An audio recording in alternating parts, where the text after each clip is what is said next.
And never mind the fact that if the whole world decided to go electric tomorrow, we don't have the transmission lines to get the electricity to the cities. It'd take 30 years if we started tomorrow. And unfortunately for your grandkids, we have a 120-year petroleum-based infrastructure. Our whole lives depend on it. And that's the contradiction that Tommy Norris is pointing at. That even the alternatives to oil are built from oil. So now hold on to that idea, because California has made a promise that ignores that completely.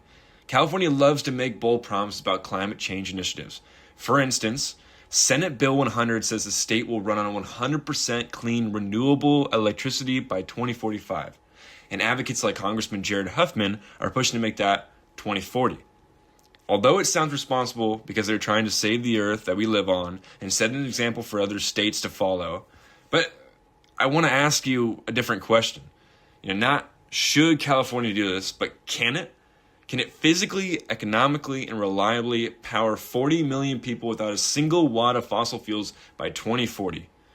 I've looked at the data, I've studied the infrastructure, I've seen the grid, and as of now, it will not be possible to fully transition within that timeline. The danger is not the goal, but the initiative that's persuading other Californians to believe that we can fully be renewable within that time frame and not see the entire picture. Congressman Jared Huffman represents the California 2nd District from the Golden Gate Bridge all the way up to the Oregon border. He introduced the Keep It Ground Act, which would permanently ban all fossil fuel leases on federal public lands. He said directly that long-term investments in fossil fuels infrastructure is game over for the planet. And he genuinely believes the transition can't wait any longer without taking immediate action. I actually respect that urgency because it's not a responsible way to look at the solution.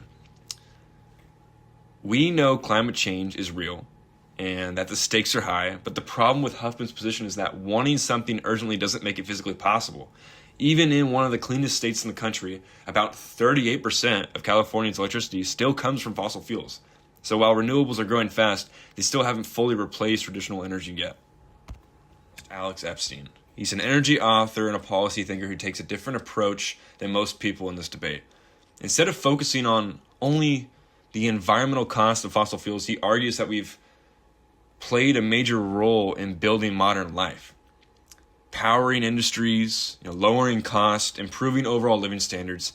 And his business, the Center for Industrial Progress, makes a point that sounds simple but completely changes the conversation.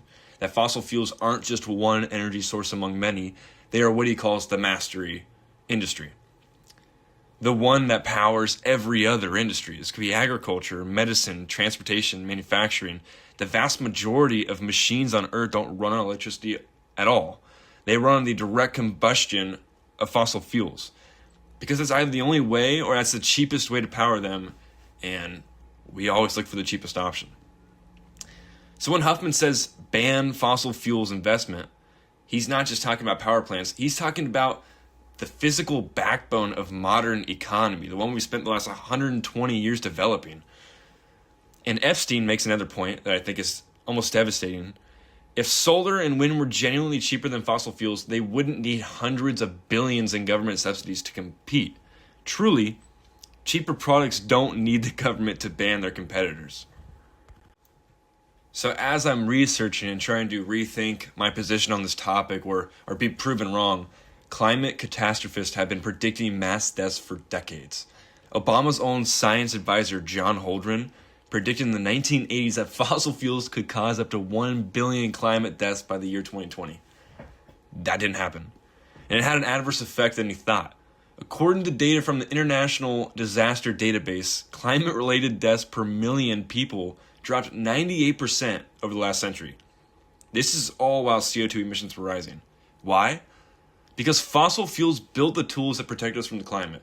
Better weather forecasting, stronger infrastructure, irrigation systems for drought, air conditioning and heating for extreme temperatures. Fossil fuels didn't make the climate more dangerous, they made humans more resilient against a climate that was already dangerous. So what about solar and wind? Well, Huffman believes that they are the immediate answer to give us reliable, sustainable energy. But Epstein draws the distinction that the clean energy debate almost never addresses. That solar and wind, he says, aren't really power sources, they're intermediate fuel savers. In essence, they reduce the amount of gas a power plant burns when the sun is shining or the wind is blowing.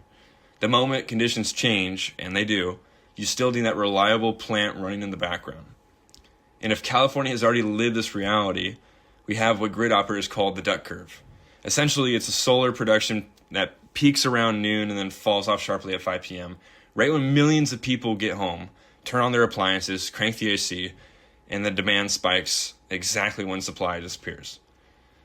Batteries will often help that gap, but only for a few hours. And that doesn't include the days or weeks of cold, cloudy, low winter weather that California absolutely gets. The 2020 blackouts made this undeniable because California started shutting down reliable power plants, and the backup was simple: just import electricity from neighboring states. But in 2020, a massive heat wave hit the entire region at once. Every neighboring state needed its own power. The imports disappeared, and California was left scrambling. And Epstein calls this the reliability chicken. You keep cutting your backup options, betting the weather will cooperate until one day it doesn't.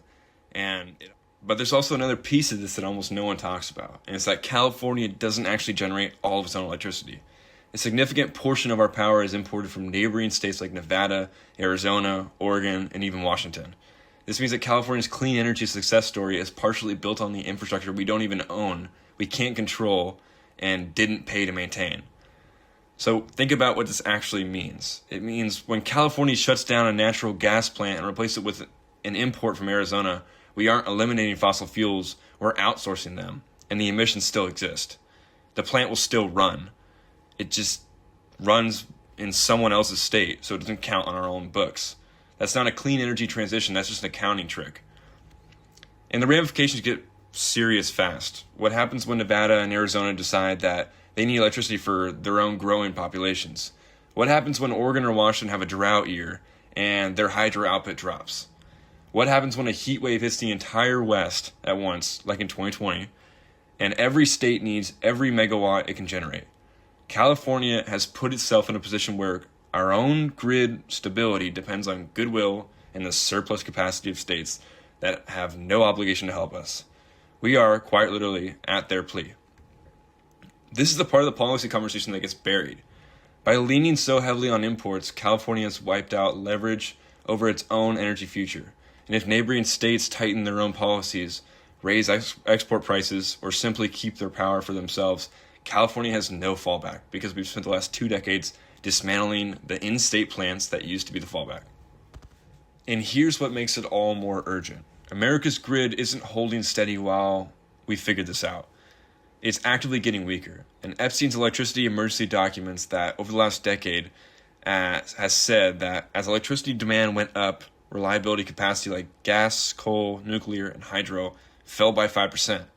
The Federal Energy Regulatory Commissioner said it plainly. We're heading for a reliability crisis. And as California is one of the most advanced examples of this problem, the state has been retiring reliable power plants and assuming that it can always import from neighbors when things get tight. And I want to be clear, this isn't an argument against clean energy. It's an argument against reckless timelines that are going to ignore engineering reality. There is a path forward, but it's going to require honesty. And the answer is a diversified energy mix with nuclear at the center. Nuclear is the cleanest, most reliable energy we have. It has 24/7 carbon-free electricity, no weather dependency, and it could realistically replace most of what fossil fuels do on our grid.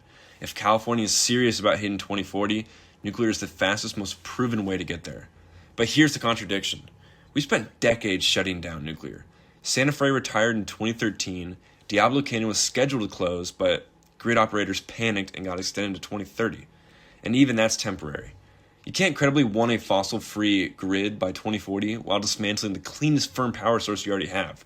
That's not a transition, that's pretty much self-sabotage at that point. Nuclear isn't the only tool. Small modular reactors are the next generation. They're faster to build, they're more flexible, and there's other natural sources of energy such as geothermal and the geysers in Northern California. California's direction is right. The goal is right, but 2040, without nuclear, without geothermal, without infrastructure that doesn't exist yet, that's an aspiration and not a truthful source of engineering. The question was never whether California should transition. The question is whether California is willing to be honest about what is a responsible transition and what it actually takes.